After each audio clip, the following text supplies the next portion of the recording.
And good afternoon, everyone. Welcome back to the Yarmouth Dennis Red Sox 2026 game breakdown series. This is game number 2 of 40 here. And what a great start for the Yarmouth Dennis Red Sox. 7-2 victory here in this one. 2 games down, 38 to go, and they're doing very, very well here. They thoroughly dominated this game for the majority of this game. 7 runs on 9 hits for the Yarmouth Dennis Red Sox, and 2 runs on 8 hits for the Firebirds of Orleans. And errors, they had 2 errors in this one, Yarmouth Dennis, but I don't think that really affected them at all in this one. Now let's go over the stats here. Well, before we do that, I want to just kind of point out a couple of names here for 2026.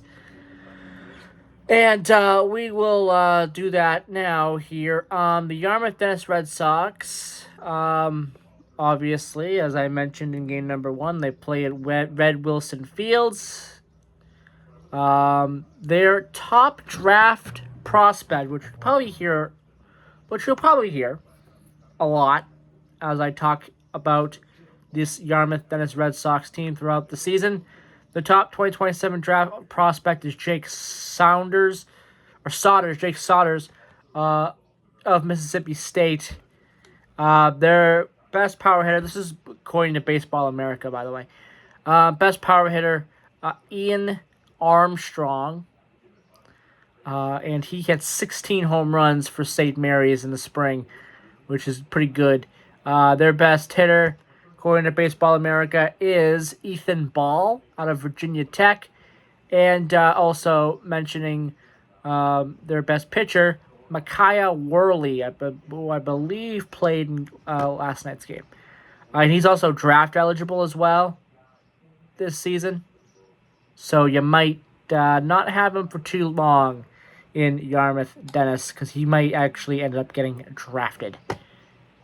So next month in July, Micaiah Worley, Baseball America calls him the best pitcher for Yarmouth Dennis. All right, and I mentioned yesterday that Chris Sale did play for Yarmouth Dennis. He played for Yarmouth Dennis in 2009. He was picked in the 21st round in the amateur draft by the Colorado Rockies at the time. Opted for college. He was 2-0 with 2 saves as a freshman at Florida Gulf Coast. He did play in the Cape Cod Baseball League in the summer of 2009.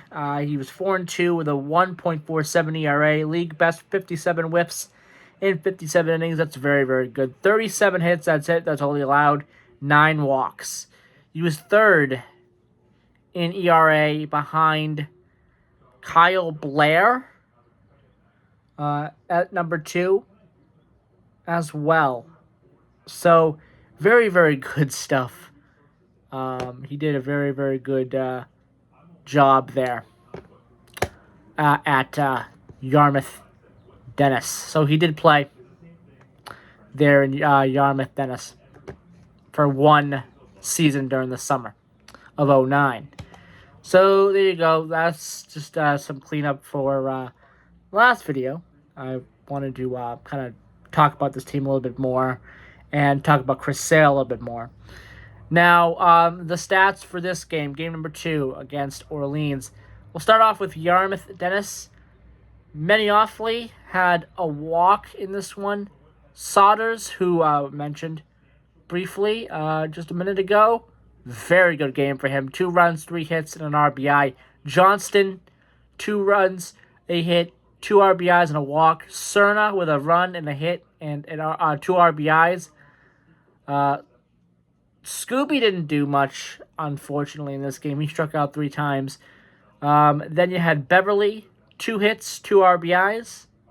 Kettleson with a hit and a walk. Call with a run. And Alling with a run and a hit and a walk in this one. Home run from Johnston in the first inning. Cerna hit his first home run of the year in the 7th inning. No home runs for Orleans.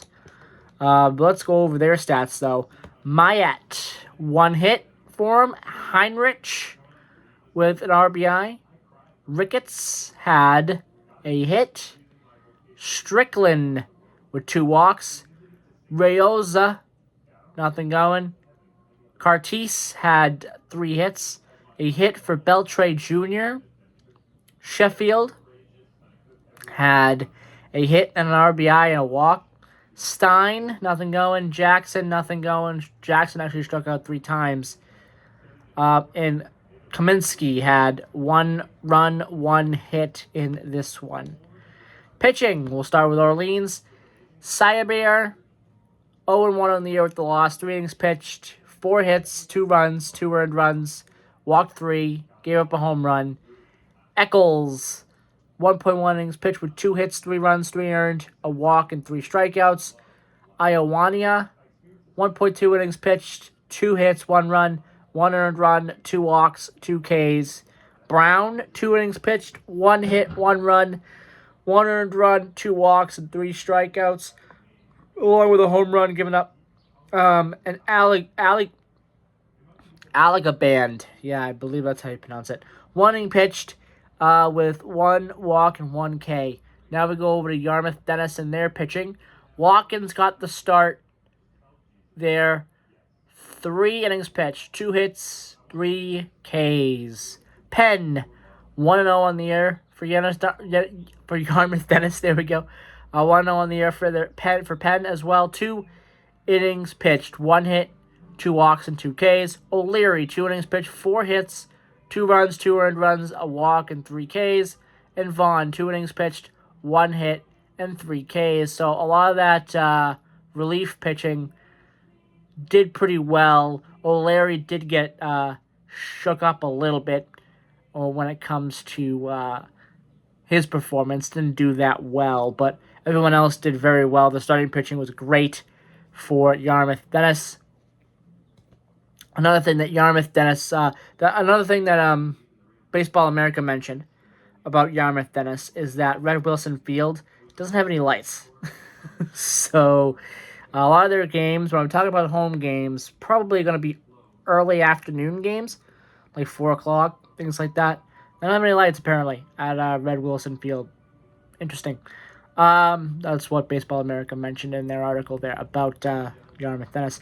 Anyway, first pitch, 6:31 p.m., 3 hours and 9 minutes for the game. 1583 was the attendance at Eldridge Park, and that is in Orleans, Mass. So there you go. That is your breakdown of the Yarmouth Dennis Red Sox. Game number 2 of 40. Game 3 of 40 is later on this afternoon. I'll be back tonight to break that one down. Bye-bye, everybody.